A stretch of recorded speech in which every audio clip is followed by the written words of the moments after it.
Movie की शुरुआत में हम एक लड़के को तेजी से लिफ्ट में ऊपर जाते हुए देखते हैं, जो काफी डरा हुआ और कंफ्यूज्ड होता है। अब लिफ्ट के रुकते ही लगभग उसी की उम्र के लड़के यानी कि ग्लेडर्स उसको घेर लेते हैं और उसे ग्रीनी बुलाने लगते हैं। लेकिन उस लड़के को कुछ समझ नहीं आने पर वो डर के तेजी से भागने लगता है एंड कुछ दूर जाके नीचे गिर जाता है। एंड तभी उसे चारों तरफ बहुत ऊंची दीवारें दिखती है। बट उसी वक्त दो लड़के आ जाते हैं और उसको उठा के एक कोठरी में बंद कर देते हैं। इसके बाद वहाँ का लीडर एल्वी उसके पास आता है और कहता है कि इस जगह से कभी भागने की कोशिश मत करना। फिर वो उस नए लड़के से मतलब के ग्रीनी से उसका नाम और उसके पास्ट के बारे में पूछता है, पर ग्रीनी को अपने बारे में कुछ भी याद नहीं होता है। तभी एल्वी उसे बताता है कि डरने वाली बात नहीं है, उसे अपना नाम 2-3 दिन में याद आ जाएगा।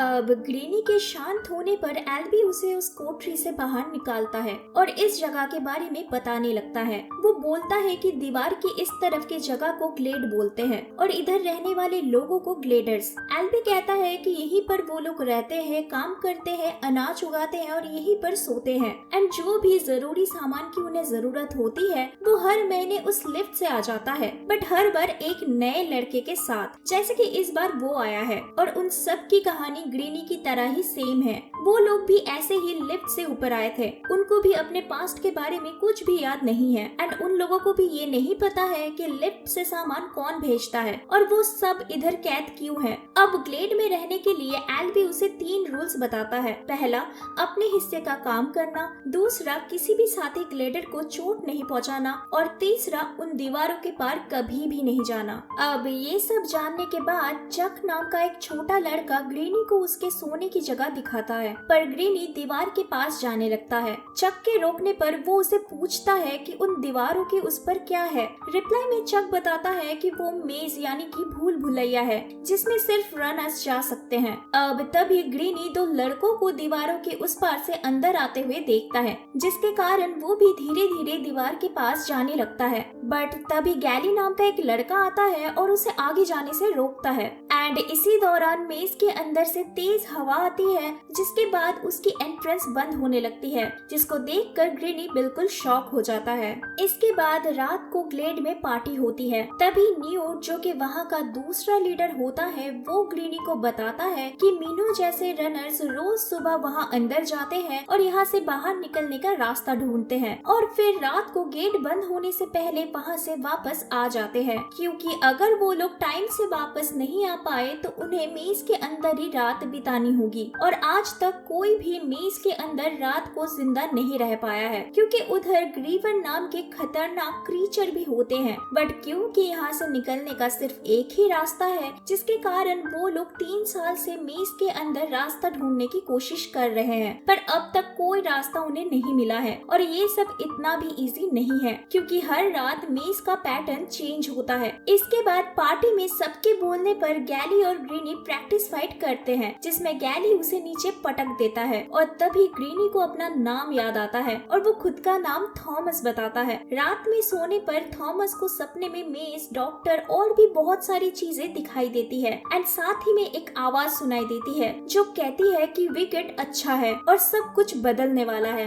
अब सुबह ग्लेड में काम करते हुए थॉमस जब फर्टिलाइजर लेने जाता है तो वहाँ उसे बेन दिखता है, जो कि एक रनर होता है। थॉमस बात करने की कोशिश करता है, लेकिन बेन उस पर अचानक से हमला कर देता है। लेकिन थॉमस भी जैसे तैसे करके भाग के बाकी सबके पास पहुंच जाता है, जहां बेन को काबू में करने के बाद पता चलता है कि ग्रीवन ने उसे दिन में ही काट लिया है और इन्फेक्शन बॉडी में फैल जाने से वो ऐसा बिहेव कर रहा है। बट शॉकिंग बात ये थी कि आज तक पहले कभी भी ग्रीवन ने सुबह में किसी पर हमला नहीं किया था, क्योंकि ग्रीवर मेज में निकलते हैं, वो भी रात को गेट बंद होने के बाद। अब ग्रीवर के डंक मारने की वजह से बेन जल्दी मरने वाला होता है और इन्फेक्शन के चलते वो किसी पर भी हमला कर सकता है। तो इसी कारण से रात को मेज का गेट बंद होने से पहले सब लोग बेन को जबरदस्ती उसके अंदर भेज देते हैं उसे मारने के लिए। अब दूसरे दिन बेन के नहीं होने पर मिन्हो के साथ एल्वी मेज में जाता है, क्योंकि वो सबसे पुराना ग्लेडर होता है। लेकिन शाम को उन लोगों के वापस नहीं आने पर बाकी ग्लेडर्स काफी परेशान हो जाते हैं और गेट के पास जाके उनका वेट करने लगते हैं। इसके बाद जब गेट बंद हो रहा होता है तब वो दोनों गेट से बहुत दूर दिखाई देते हैं, जहाँ जहाँ मिन्हो एल्बी को उठा के लेके आ रहा होता है। सब ग्लेडर्स चिल्लाते हुए उनको जल्दी आने के लिए बोलते हैं, पर किसी में हिम्मत नहीं होता है मेज के अंदर जाके उनकी मदद करने की। अब क्या करे और क्या नहीं करे, इस कंफ्यूजन में थॉमस जल्दी से मेज के अंदर घुस जाता है और वहाँ उसको मिन्हो से पता चलता है कि एल्बी को ग्रीवर ने स्टंग कर दिया है। इसके बाद एल्बी के बेहोश बॉडी को सेफ रखने के लिए वो दोनों उसे छिपाने की कोशिश करते हैं, लेकिन तभी अचानक से वहाँ पर ग्रीवर आ जाता है एंड उसे देखते ही मिन्हो थॉमस को अकेला छोड़ के वहाँ से भाग जाता है। और इधर इस डरावने क्रीचर को देख के थॉमस एल्बी को पकड़ के छिप जाता है। थोड़ी देर बाद थॉमस वहाँ से भागने की कोशिश करता है, पर ग्रीवर उसे देख लेता है और उसका पीछा करने लगता है। इसके बाद जैसे तैसे करके ग्रीवर से बच के वो मिन्हो से मिलता है और साथ ही इधर मेज भी चेंज होने लगता है, जिसके बाद थॉमस उसी का फायदा उठाता है और ग्रीवर को दीवारों में फंसा के मार डालता है। अब अगली सुबह गेट खुलने पर मिन्हो और थॉमस एल्बी को लेके वापस ग्लेड में आते हैं। सब लोग बहुत खुश होते हैं क्योंकि पहली बार कोई पूरी रात मेज में बिताकर जिंदा वापस आया था। मिन्हो सबको बताता है कि थॉमस ने ग्रीवर को सिर्फ देखा ही नहीं बल्कि उसे मारा भी है, लेकिन क्योंकि थॉमस ने मेज में जाकर रूल्स तोड़ा था तो इसीलिए गैली थॉमस पर गुस्सा होकर उसे पनिशमेंट देने की बात करता है। पर तभी लिफ्ट के आने की आवाज आती है और उन्हें पता चलता है कि इस बार लिफ्ट में एक लड़की आई है जिसके हाथ में एक नोट भी होता है जहाँ लिखा था कि ये बॉक्स आखिरी है, मतलब इसके बाद कोई लिफ्ट और नहीं आने वाला था।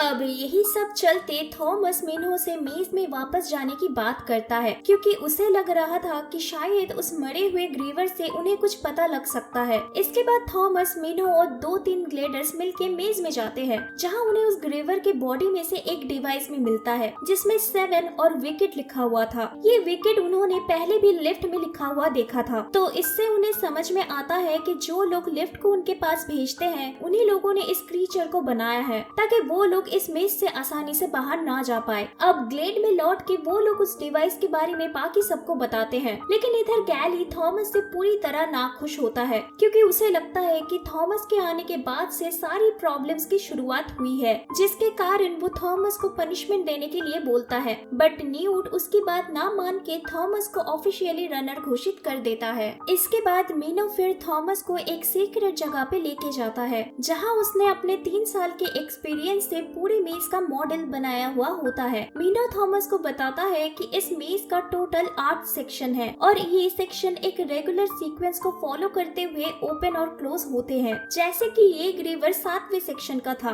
मिन्हो ये भी बताता है कि उसने पूरा मेज चेक किया है पर उसे अभी तक कोई भी एग्जिट नहीं मिला है, पर शायद उस डिवाइस को यूज करके वो लोग बाहर जा पाए। अब यही सब बातें करते टाइम उन्हें पता चलता है कि वो लड़की होश में आ गई है और किसी से भी बात नहीं कर रही है, लेकिन थॉमस के जाते ही वो शांत हो जाती है और बात करते हुए वो अपना नाम टेरेसा बोलती है, पर उसे भी बाकियों की तरह ही कुछ भी याद नहीं होता है। अब बातों बातों में टेरेसा उसे 2 इंजेक्शन देती है जो कि उसको अपने पास से ही मिले थे होश में आने के बाद। फिर वो लोग जाके उस इंजेक्शन को जख्मी एल्बी पर लगा देते हैं ताकि वो क्योर हो पाए। इसके बाद अगले दिन सुबह गेट खुलने पर थॉमस मिन्हो के साथ मेज में जाता है जहाँ वो लोग मेज के 7वें सेक्शन में जाते हैं, लेकिन हैरानी की बात ये थी कि पैटर्न के हिसाब से ये सेक्शन बंद होना चाहिए था। बट तभी अचानक से उस डिवाइस से कुछ आवाज आने लगती है और वो दोनों उस आवाज को फॉलो करते हुए एक नए जगह पर चले जाते हैं जहाँ उन्हें एक टनल नजर आती है और उस टनल से कुछ स्कैन भी होता है, जिसके बाद बाहर जोरों से आवाजें आने लगती है और मेज का वो 7वां सेक्शन बंद होने लगता है, जिसके बाद वो लोग वहाँ से भागने लगते हैं और जैसे तैसे करके जान बचा के वहाँ से निकल आते हैं।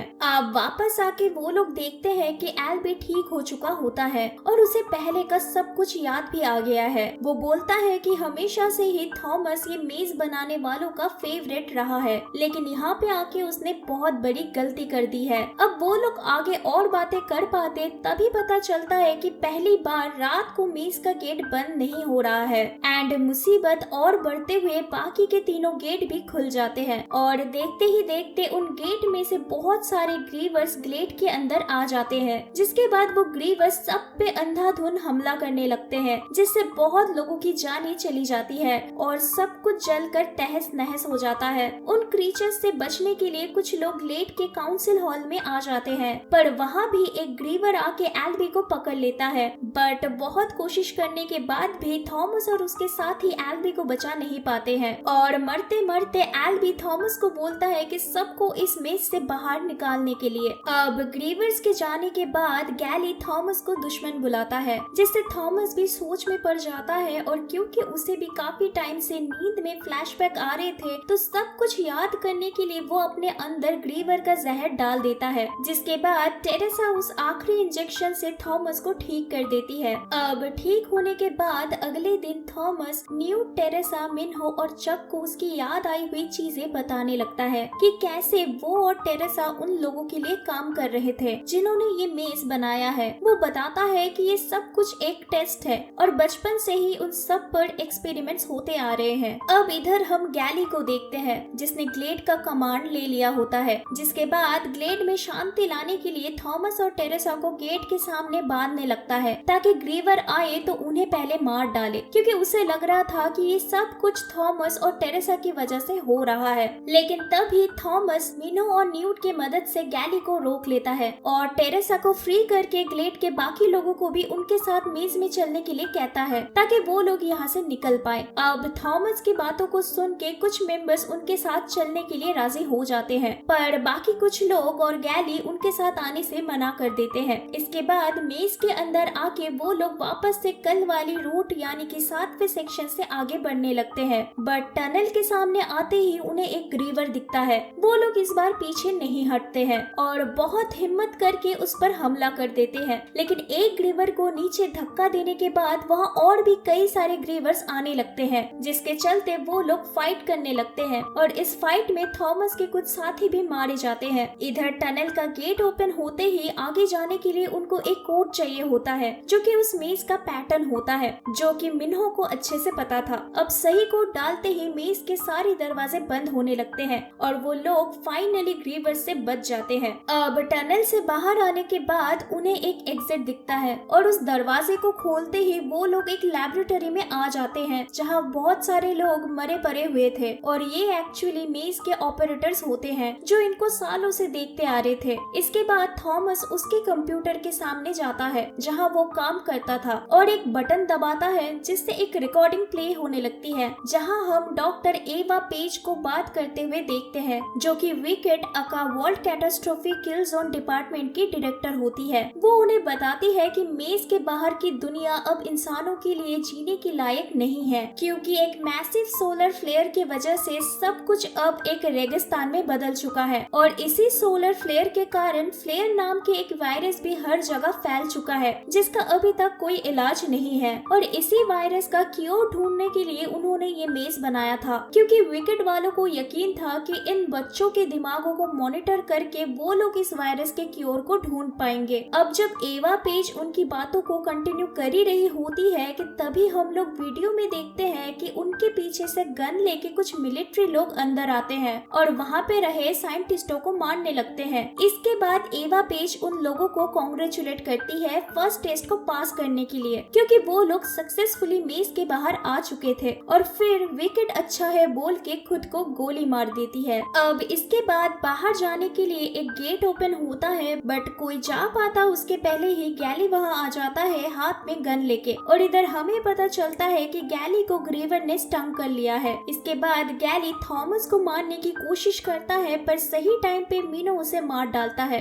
बट बदकिस्मती से थॉमस को बचाने के दौरान चक को गोली लग जाती है और वो वहीं पे मर जाता है, जिससे थॉमस बेहद दुखी हो जाता है। लेकिन तभी पीछे से वही सोल्जर्स आ जाते हैं जिनको हमने एवा पेज के वीडियो में देखा था। वो सोल्जर्स उन्हें वहाँ से बाहर लेके आते हैं और सबको हेलीकॉप्टर में बिठा के सेफ जगह ले जाने का दावा करते हैं, जिसके बाद हेलीकॉप्टर से उन्हें पूरी मेज दिखाई देती है और रेगिस्तान से भरी हुई दुनिया भी। अब अगले सीन में हमें पता चलता है कि डॉक्टर एवा पेज जिंदा है। एक्चुअली वो वीडियो उन बच्चों के लिए एक बेट था। वो अपने को-वर्कर्स को बताती है कि उन्होंने एक्सपेक्ट नहीं किया था कि इतने सारे बच्चे सरवाइव कर जाएंगे। वो लास्ट में मेज ट्रायल्स को सक्सेसफुल घोषित करती है और सारे डॉक्टर्स को सेकंड फेज को चालू करने के लिए कहती है एंड मूवी इधर ही खत्म हो जाती है। दोस्तों अब आगे क्या होगा वो तो सेकंड पार्ट में ही पता चलेगा, लेकिन अगर ये वीडियो आपको पसंद आई तो चैनल को सब्सक्राइब और वीडियो पर लाइक एंड कमेंट करना मत भूलिएगा। मिलते हैं नेक्स्ट वीडियो में।